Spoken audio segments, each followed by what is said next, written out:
Hello students, कैसे हो आप सब लोग। मैं डॉक्टर पवन ओबराय और कई स्टूडेंट्स ने मुझसे पूछा कि सर आप एक बार जो है चैनल का नाम अपनी वीडियो में ज़रूर बता दिया करें। तो स्टूडेंट, मेरा चैनल नेम है स्टडी विद डॉक्टर पवन ओबराय। तो ये जो मैंने आपको एनटीए नेट के लिए जो हायर एजुकेशन के क्वेश्चन थे और जो bank PO, SSC, IAS, PCS में भी बहुत सारे क्वेश्चन इसमें से पूछे गए हैं, तो स्टूडेंट्स मैं उससे आगे के क्वेश्चंस में आपको कुछ दे रहा हूं, क्योंकि मैंने आपको पिछली वीडियो में बताया था कि मैं आपको 60-70 क्वेश्चंस दूंगा। तो लेकिन कुछ क्वेश्चंस का कलेक्शन मैंने और किया है, तो मैं आपको कुछ और अच्छे क्वेश्चन जो हैं मैं आपको और दूंगा। ठीक है स्टूडेंट, चलिए स्टार्ट करते हैं। क्वेश्चन नंबर 63, शैक्षणिक संस्थाओं में प्रवेश में किन आधारों पर किए जाने वाले पक्षपात का संवैधानिक रूप से निषेध किया जाता है। तो स्टूडेंट्स देखिए, पॉइंट नंबर 1 धर्म, पॉइंट 2 लिंग, पॉइंट 3 जन्म स्थान, ये ही तीनों ऑप्शन इसमें सही है, क्योंकि इसका संविधान में हमारे जो है निषेध किया जाता है, यानी इसको इंपॉर्टेंस नहीं दी जाती। इंपॉर्टेंस किसको दी जाती है? राष्ट्रीयता को। ठीक है, अगर इसमें हम क्वेश्चन चेंज कर दें कि शैक्षणिक संस्थाओं में प्रवेश में किस आधार को मुख्यतः या जो है इंपॉर्टेंस दी जाती है, प्रमुख स्थान दिया जाता है, तो वहां पर हमारा आंसर होगा इसमें स्टूडेंट्स राष्ट्रीयता, कि वो हमारे भारत देश का नागरिक होना चाहिए। क्वेश्चन नंबर 64, विश्वविद्यालय अनुदान आयोग को निम्नलिखित में से किन उद्देश्यों के लिए गठित किया गया था। तो स्टूडेंट्स इसमें ऑप्शन नंबर ए बिल्कुल करेक्ट है। पॉइंट नंबर 1 अनुसंधान के उन्नयन और उच्च शिक्षा के विकास के लिए। पॉइंट 2 संभावनाशील अधिगम वाले संस्थानों की पहचान एवं उन्हें उसी रूप में बनाए रखने के लिए। और पॉइंट 3 शिक्षकों का क्षमता निर्धारण। तो ऑप्शन नंबर ए बिल्कुल करेक्ट है। क्वेश्चन नंबर 65, देखिए बहुत इंपॉर्टेंट क्वेश्चन है, कई एग्जाम्स में आया है। द साउथ एशिया यूनिवर्सिटी निम्नलिखित में से किस शहर में है। तो ये है स्टूडेंट्स नई दिल्ली, ऑप्शन सी। क्वेश्चन 66, वर्तमान, यानी कि क्योंकि ये स्टूडेंट्स वर्तमान इसलिए 2015 इसलिए है क्योंकि ये एनटीए नेट में जो है 2015 में आया हुआ क्वेश्चन है। तो वर्तमान में भारत की उच्च शिक्षण संस्थाओं में सकल नामांकन अनुपात, जिसे हम इंग्लिश में कहते हैं ग्रॉस एनरोलमेंट रेशियो, लगभग क्या है। तो स्टूडेंट्स इसका सही आंसर है 23%। क्वेश्चन नंबर 67, निम्नलिखित में से किन तरीकों से भारतीय नागरिकता प्राप्त की जा सकती है। तो स्टूडेंट चारों ही ऑप्शन बिल्कुल ठीक है। ऑप्शन नंबर डी जन्म, अवजनन यानी कि डिसेंट, देशीयकरण और राज्य क्षेत्र के मिल जाने से। क्वेश्चन नंबर 68, निम्नलिखित में से कौन सी संस्थाएं विश्वविद्यालय अनुदान आयोग अधिनियम 1956 के अधीन डिग्री देने या प्रदान करने के लिए सक्षम है। तो स्टूडेंट सही आंसर है इसका option number C, point number 1 संसद के अधिनियम द्वारा स्थापित विश्वविद्यालय, 2 विधानमंडल के अधिनियम द्वारा स्थापित विश्वविद्यालय, और पॉइंट नंबर 4 है विश्वविद्यालय समझी जाने वाली संस्था। क्वेश्चन नंबर 69, विश्वविद्यालय अनुदान आयोग द्वारा वर्ष 2015 में अभिनिर्धारित जाली संस्थाओं या विश्वविद्यालयों की अधिकतम संख्या निम्नलिखित में से किस राज्य या संघ राज्य क्षेत्र में है। तो स्टूडेंट ये क्वेश्चन बहुत कंपटीशंस में आया है, और मैं आपको बता दूं कि आंसर तो इसका उत्तर प्रदेश है, लेकिन लास्ट ईयर 31 मार्च 2019 तक का जो डेटा पब्लिश हुआ है, इसमें उत्तर प्रदेश के अलावा दिल्ली में भी यूनिवर्सिटीज आ गई हैं। 8 यूनिवर्सिटीज स्टूडेंट्स फेक यूनिवर्सिटीज हो चुकी हैं, उत्तर प्रदेश और दिल्ली दोनों में। अगर एक क्वेश्चन चेंज होता है, दोबारा आता है, तो अगर उत्तर प्रदेश ए पे दिया जाता है और बी में दिल्ली जाता है, तो स्टूडेंट्स वहां पर आंसर होगा ए और बी दोनों, क्योंकि दिल्ली में भी 8 यूनिवर्सिटीज इस समय फेक है। सॉरी। क्वेश्चन नंबर 70, निम्नलिखित में से कौन सा संगठन शैक्षणिक योजना में क्षमता निर्माण कार्यक्रम से संबंध रखता है। तो स्टूडेंट इसका सही आंसर है ऑप्शन डी NUEPA। ये बहुत इंपॉर्टेंट क्वेश्चन है। क्वेश्चन नंबर 71 कि निम्नलिखित में से कौन केंद्रीय विश्वविद्यालय है? तो स्टूडेंट देखिए, ये तीनों केंद्रीय विद्यालय हैं, पौंडीचेरी विश्वविद्यालय, विश्व भारती विश्वविद्यालय और एचएनबी विश्वविद्यालय। ठीक है, गढ़वाल विश्वविद्यालय जो कि उत्तराखंड में है, हेमवती नंदन बहुगुणा विश्वविद्यालय पूरा नाम है। तो ऑप्शन नंबर ए करेक्ट है। कुरुक्षेत्र विश्वविद्यालय जो है वो स्टेट लेवल की यूनिवर्सिटीज है। क्वेश्चन नंबर 72, ये भी बहुत इंपॉर्टेंट है, कई बार आया है। निम्नलिखित में से किस विश्वविद्यालय ने मेटा विश्वविद्यालय की अवधारणा को अपनाया है? तो सही आंसर है स्टूडेंट ऑप्शन बी, दिल्ली विश्वविद्यालय। क्वेश्चन नंबर 73, निम्नलिखित कथनों में से कौन सा कथन केंद्रीय विश्वविद्यालय के संबंध में सही है? तो देखिए स्टूडेंट्स, ये मैंने आपको पिछली वीडियो में राष्ट्रपति प्रेसिडेंट के बारे में बताया था, तो उससे रिलेटेड क्वेश्चन आ गया है। ऑप्शन नंबर सी बिल्कुल करेक्ट है कि केंद्रीय विश्वविद्यालय की स्थापना संसद के अधिनियम से होती है। पॉइंट सेकंड, भारत के राष्ट्रपति केंद्रीय विश्वविद्यालय के विजिटर होते हैं। अपने आप में भी एक ये क्वेश्चन है, अगर क्वेश्चन आ जाए कि भारत के राष्ट्रपति केंद्रीय विश्वविद्यालय के होते हैं, तो स्टूडेंट्स वहां पे अगर ऑप्शन में विजिटर दिया जाता है तो वो आंसर होगा। और पॉइंट नंबर 3 कि राष्ट्रपति विश्वविद्यालय की कार्यकारिणी समिति, इंग्लिश में एग्जीक्यूटिव काउंसिल बोलते हैं, तो अथवा प्रबंध बोर्ड के कुछ सदस्यों को मनोनीत कर सकते हैं। तो स्टूडेंट्स ये ही पॉइंट ठीक है, चौथा पॉइंट इसके बारे में ठीक नहीं है। क्वेश्चन 74, मानव संसाधन विकास मंत्रालय द्वारा स्नातक पूर्व पाठ्यक्रमों के लिए ई कंटेंट बनाने का कार्य निम्नलिखित में से किसे सौंपा गया है? तो स्टूडेंट सही आंसर है option b, consortium for education communication. बहुत इंपॉर्टेंट क्वेश्चन है। 75, कई कंपटीशन में क्वेश्चन आया है, भारत का प्रथम वर्चुअल विश्वविद्यालय कहां पर स्थित है, कहां पर आरंभ किया गया? तो स्टूडेंट सही आंसर है ऑप्शन डी, तमिलनाडु। क्वेश्चन 76, निम्नलिखित में से किस परिषद को वर्ष 2013 में विघटित कर दिया गया? तो स्टूडेंट सही आंसर है डिस्टेंस एजुकेशन काउंसिल। इसको स्टूडेंट्स इस तरीके से भी पूछा जा सकता है कि डिस्टेंस एजुकेशन काउंसिल परिषद को किस वर्ष में विघटित कर दिया गया? तो स्टूडेंट वहां पर हमारा आंसर आ जाएगा 2013 में। Question number 17, national assessment and accreditation council, ये नैक का पूरा नाम है, NAAC का, national assessment and accreditation council के विषय में कौन सा कथन सही है? तो स्टूडेंट देखिए सही आंसर है इसमें ऑप्शन नंबर बी, और पॉइंट नंबर 1 और 2 कि यह एक स्वायत्त शासी संस्था है, ऑटोनॉमस है ये। और पॉइंट नंबर 2 कि इसे उच्च शिक्षा के संस्थानों के मूल्यांकन एवं प्रत्यानयन की जिम्मेदारी का कार्य दिया गया है। स्टूडेंट जो पॉइंट नंबर 3 है ये गलत है, वो इसलिए क्योंकि जो इसका हेड ऑफिस है नैक का वो बेंगलोर में है, तो ध्यान रखेंगे, इस पे भी क्वेश्चन पूछा गया कई बारी। क्वेश्चन नंबर 78, वर्ष 2010-11 में उच्च शिक्षा में निम्नलिखित में से किस श्रेणी के विद्यार्थियों का नामांकन निर्धारित आरक्षित श्रेणी के प्रतिशत से अधिक था? तो स्टूडेंट उसका आंसर है ए, अन्य पिछड़ा वर्ग। क्वेश्चन 79, विश्वविद्यालय अनुदान आयोग के संबंध में निम्नलिखित में से कौन सा एक कथन सत्य नहीं है? तो स्टूडेंट इसमें ऑप्शन नंबर ए बिल्कुल करेक्ट है कि इसे 1956 में संसद के एक अधिनियम द्वारा स्थापित किया गया था। ऑप्शन नंबर बी भी करेक्ट है कि इसे उच्च शिक्षा की उन्नति और समन्वय का कार्य सौंपा गया है। और ऑप्शन नंबर सी भी बिल्कुल करेक्ट है कि इसे केंद्र सरकार से योजनागत और गैर योजनात्मक निधियां, फंड्स प्राप्त होती हैं। तो जो ऑप्शन डी है वो इसमें गलत है, ठीक है, कि सत्य नहीं है पूछा है आपने, तो नहीं वर्ड पे आपको ध्यान देना है कि राज्य विश्वविद्यालयों के लिए इसे राज्य सरकारों से निधियां प्राप्त होती हैं, फंड्स बोलते हैं इंग्लिश में निधियों को। क्वेश्चन नंबर 80, निम्नलिखित में से कौन सी संस्था या संस्थाएं अल्पसंख्यक हैं? तो स्टूडेंट ये क्वेश्चन भी बहुत बार पूछा गया है और एनटीए नेट में तो बहुत बार पूछा गया है। तो सही आंसर है ऑप्शन नंबर डी, केवल जो ये दिल्ली का है, सेंट स्टीफेंस कॉलेज दिल्ली, ठीक है। क्वेश्चन नंबर 81, भारतीय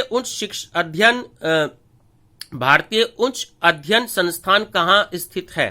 देखिए ये भी पिछली वीडियो जो मैंने अपलोड करी थी उसमें भी क्वेश्चन आया था ये 2018 में कि शिमला में है। ध्यान रखिएगा ये क्वेश्चन कुछ ऐसे क्वेश्चंस हैं जो बहुत बार रिपीट होते हैं। जैसे मैं बार बार आपको बता चुका हूं कि कुछ क्वेश्चन रिपीट होते हैं, तो आपको थोड़ा सा लैंग्वेज पे बहुत ध्यान देना है। क्वेश्चन नंबर 82, राष्ट्रीय अध्यापक शिक्षा परिषद NCTE के क्षेत्रीय कार्यालयों की संख्या कितनी है? तो स्टूडेंट सही आंसर है ऑप्शन नंबर 4। अब देखिए ये जो NTA नेट में जो 2012 में क्वेश्चन आए हुए हैं ये सारी वो वाली सीरीज चल रही है, ठीक है। क्वेश्चन नंबर 83, निम्नलिखित में से किसके बाद भारत में कॉलेज में सर्वाधिक छात्र हैं? तो अगर आप ध्यान से देखेंगे कि पिछली वीडियो जो मैंने अपलोड करी थी स्टूडेंट, तो उसमें 2 ऑप्शन दे रखे थे, 2 कंट्री दे रखे थे।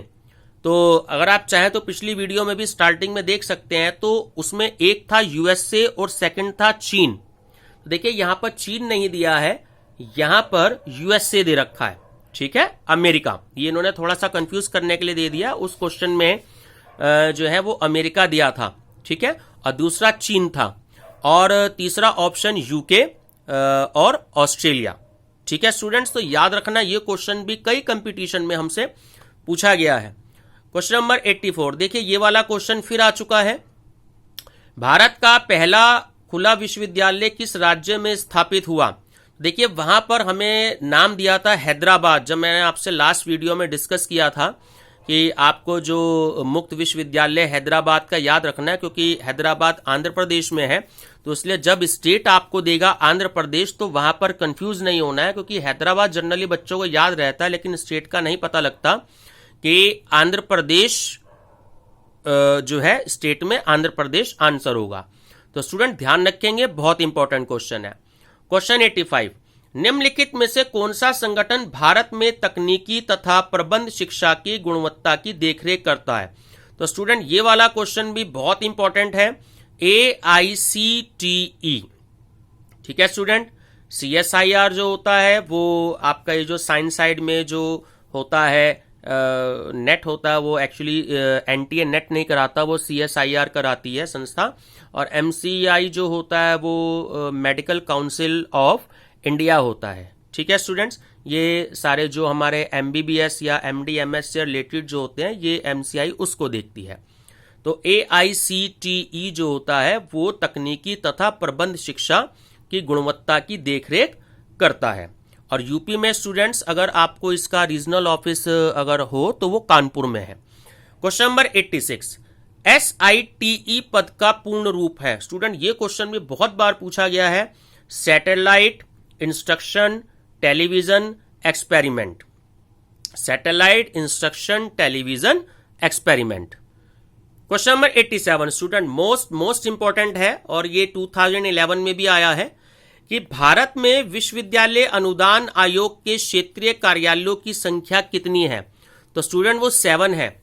और कभी कभी ये भी पूछ लेता है स्टूडेंट्स कि जो UGC है उसकी स्थापना कब हुई थी, तो वहां से हमसे ईयर पूछ लेता है कभी कभी कि UGC जो है वो कौन से ईयर में स्टैब्लिश हुआ था। तो स्टूडेंट UGC जो है वो 1953 में स्टैब्लिश हुआ था, ठीक है। तो क्वेश्चन नंबर 88, भारत के राष्ट्रीय शिक्षा दिवस के बारे में कौन सा अभिमत सही नहीं है? देखिए स्टूडेंट ये वाला भी क्वेश्चन अभी पिछली वीडियो में हमने पढ़ा था कि जो राष्ट्रीय शिक्षा दिवस है वो 11 नवंबर को मनाया जाता है। ये पिछली वीडियो में हमने डिस्कस किया था। क्वेश्चन बहुत बार पूछा जाता है। इसमें हमसे नहीं के बारे में पूछा, जो आप नहीं तो ये हो गया कि यह प्रतिवर्ष 5 सितंबर को मनाया जाता है, तो ये तो गलत है क्योंकि उस समय टीचर्स डे मनाया जाता है, ठीक है, हम सब लोग जानते हैं। लेकिन जो तीनों पॉइंट हैं स्टूडेंट्स ये अपने आप में 3 क्वेश्चन बनते हैं। जैसे पहला क्वेश्चन बन गया कि जो होता है ये राष्ट्रीय शिक्षा दिवस जो होता है वो कब मनाया जाता है, तो हमने पहले पढ़ा कि आंसर है हमारा 11 नवंबर को। स्टूडेंट दूसरा क्वेश्चन इसमें बनता है, कई कंपटीशन में पूछा जाता है कि राष्ट्रीय शिक्षा दिवस को किसके स्मृति में मनाया जाता है, तो हमारे जो प्रथम शिक्षा मंत्री थे डॉक्टर अबुल कलाम आजाद जी की स्मृति में मनाया जाता है। तो ये भी क्वेश्चन पूछा जाता है कई कंपटीशन में कि भारत के जो प्रथम शिक्षा मंत्री थे वो कौन थे, तो उसका आंसर है हमारा डॉक्टर अबुल कलाम आजाद। और स्टूडेंट्स ये भी क्वेश्चन आता है कि भारत में राष्ट्रीय शिक्षा दिवस कब से मनाया जा रहा है, तो इसका सही आंसर है 2008 से। ठीक है स्टूडेंट्स, तो जो जो इंपॉर्टेंट क्वेश्चंस बन सकते हैं तो वो हम साथ के साथ डिस्कस करके चल रहे हैं। क्वेश्चन नंबर 89, राष्ट्रीय मूल्यांकन एवं अधिस्वीकृति परिषद, नैक का ये पूरा हिंदी में नाम है NAAC, और राष्ट्रीय अधिस्वीकृति बोर्ड NBA से इन बातों में भिन्न है। तो देखिए student, option number B correct है कि जो नैक है उसका जो दृष्टिकोण है वो कोटि निर्धारण पे है, मतलब ये जो 9 तरीके की जो रैंक मिलती है हमें उससे रिलेटेड है। और जो दूसरा है यानी कि NBA, इसका जो कार्यक्रम है वो कोटि आधारित दृष्टिकोण है। ठीक है स्टूडेंट्स। क्वेश्चन नंबर 90, यूजीसी द्वारा यूजीसी अधिनियम 1956 धारा 3 के अंतर्गत मानित विश्वविद्यालय को यानी कि डीम्ड यूनिवर्सिटीज जो होती है उन्हें ये आज्ञा नहीं है। तो question option number D correct है बिल्कुल, कि दूरस्थ शिक्षा परिषद की अनुमति के बिना दूरस्थ कार्यक्रमों को चलाना, यानी कि जो डिस्टेंस एजुकेशन काउंसिल होती है, शॉर्ट में DEC कहते हैं, तो उसके परमिशन के बिना जो होता है वो डिस्टेंस एजुकेशन कार्यक्रमों को नहीं चलाया जा सकता। क्वेश्चन नंबर 91, निम्नलिखित में से कौन सा विकल्प सही नहीं है? तो स्टूडेंट ये तीनों ही विकल्प बिल्कुल ठीक है। जो ऑप्शन नंबर डी है वो गलत है कि भारत ने 2002 में 86वें संविधान संशोधन अधिनियम के माध्यम से अनिवार्य और निःशुल्क प्राथमिक शिक्षा के अधिकार को लागू कर दिया है। तो स्टूडेंट ये ऑप्शन गलत है, ध्यान रखें। क्वेश्चन नंबर 92 स्टूडेंट बहुत इंपॉर्टेंट है, कई बार ये कंपटीशन में पूछा गया है कि भारत का सबसे पहला प्रतिरक्षा विश्वविद्यालय किस राज्य में है? तो स्टूडेंट हरियाणा है उसका सही आंसर। क्वेश्चन नंबर 93, भारत में अधिकतर विश्वविद्यालय ऑप्शन नंबर सी शिक्षण या शोध करते हैं तथा परीक्षा कराते हैं। क्वेश्चन नंबर 94, निम्नलिखित में से कौन सा विश्वविद्यालय है जो अपने निजी चैनल के अंतर क्रिया संबंधी शैक्षिक कार्यक्रम कराता है? तो स्टूडेंट सही आंसर है इसका इग्नू। और 2 क्वेश्चन स्टूडेंट्स इससे रिलेटेड और बढ़ते हैं। IGNOU Indira Gandhi national open university कि इन्होंने अपने 2 चैनल स्टार्ट करवाए गए हैं, वो भी शायद क्वेश्चन आएंगे आगे, कि इन्होंने जो अपने जो सामान्य जानकारी के लिए चैनल खोला हुआ है वो अभी जो नेट का एग्जाम हुआ है 10-12 दिन पहले, तो उसमें पूछा गया है सामान्य जो है वो चैनल इन्होंने खोला है अपना ज्ञान दर्शन, और जो कोई तकनीकी टेक्नोलॉजी से रिलेटेड जो है यानी कि विज्ञान और टेक्नोलॉजी से रिलेटेड जो चैनल है उसका नाम है स्टूडेंट्स एकलव्य। तो एकलव्य वाला ऑप्शन ठीक था, जो अभी विज्ञान और प्रौद्योगिकी से रिलेटेड जो क्वेश्चन अभी 10-12 दिन पहले यूजीसी नेट का एग्जाम हुआ है पेपर फर्स्ट में, उसमें एकलव्य बिल्कुल सही आंसर है। तो क्वेश्चन नंबर 95, निम्नलिखित में से किसने भारत की अध्यापन शिक्षा संस्थानों में अधिस्वीकृति के लिए समझौता पत्र पर हस्ताक्षर किए हैं? तो स्टूडेंट ये भी बहुत इंपॉर्टेंट है, NCTE और NAAC यानी कि नैक। NCTE याद नहीं रहता है, नैक अधिकतर याद रहता है, तो थोड़ा सा ध्यान देंगे। क्वेश्चन नंबर 96, राष्ट्रीय ज्ञान आयोग द्वारा 1500 विश्वविद्यालयों को स्थापित करने की सिफारिशों का आशय क्या है? तो स्टूडेंट उसका सही है ऑप्शन कि उच्च शिक्षा में विद्यार्थियों के दाखिले को यकीनी बनाना। उच्च शिक्षा में विद्यार्थियों के दाखिले को यकीनी बनाना। स्टूडेंट इसमें एक क्वेश्चन अपने आप में यह बनता है कि राष्ट्रीय ज्ञान आयोग द्वारा भारत के कितने विश्वविद्यालय को स्थापित करने की सिफारिश की दी गई है? तो वहां आंसर आएगा 1500। और अगर ऐसे भी क्वेश्चन पूछ सकता है कि 1500 विश्वविद्यालयों को स्थापित करने की जो सिफारिश है वो निम्नलिखित में से किसके द्वारा दी गई है? तो सही आंसर बनता है स्टूडेंट राष्ट्रीय ज्ञान आयोग द्वारा। क्वेश्चन नंबर 97, भारत में उच्च शिक्षा में पंजीकरण में शिक्षा को दोनों प्रणालियों औपचारिक प्रणाली और दूरस्थ शिक्षा प्रणाली का योगदान होता है। ठीक है स्टूडेंट्स, तो दूरस्थ शिक्षा प्रणाली योगदान करती है, तो इसमें ऑप्शन नंबर डी बिल्कुल करेक्ट है कि उच्च शिक्षा में पंजीकरण के आंकड़ों पर विचार करते समय दूरस्थ शिक्षा के योगदान पर विचार ही नहीं किया जा सकता। ठीक है, बिल्कुल करेक्ट आंसर है, ध्यान रखेंगे। क्वेश्चन नंबर 98, देखिए ये अभिकथन दिया गया है कि विश्वविद्यालय अनुदान आयोग के अकादमिक स्टाफ कॉलेज शिक्षकों की गुणवत्ता को श्रेष्ठ बनाने के लिए अस्तित्व में आए, और जो रीजन दिया गया है कि विश्वविद्यालय और महाविद्यालय शिक्षकों को शिक्षण प्रशिक्षण प्राप्त करना होता है। तो स्टूडेंट जो ए है, जो अभिकथन है असर्टन, वो बिल्कुल ठीक है, पर जो उसका रीजन दिया गया है वो बिल्कुल गलत है स्टूडेंट्स। ये क्वेश्चन आया हुआ है यूजीसी नेट में 2009 में। क्वेश्चन नंबर 99, राधा कृष्णन आयोग के अनुसार उच्च शिक्षा का उद्देश्य है। तो स्टूडेंट ऑप्शन नंबर सी बिल्कुल करेक्ट है, ए और बी दोनों, क्योंकि लोकतांत्रिक मूल्यों एवं शांति एवं सौहार्द का विकास करना, और बी राजनीतिक प्रशासन उद्योग और वाणिज्य में योगदान करना। तो स्टूडेंट्स लास्ट क्वेश्चन है इस वीडियो का। अब आगे क्वेश्चन हम अगली वीडियो में शेयर करेंगे। क्वेश्चन नंबर 100 कि नई दिल्ली स्थित राष्ट्रीय संग्रहालय संबद्ध है, यानी कि संबद्ध है किससे? एक सम विश्वविद्यालय से।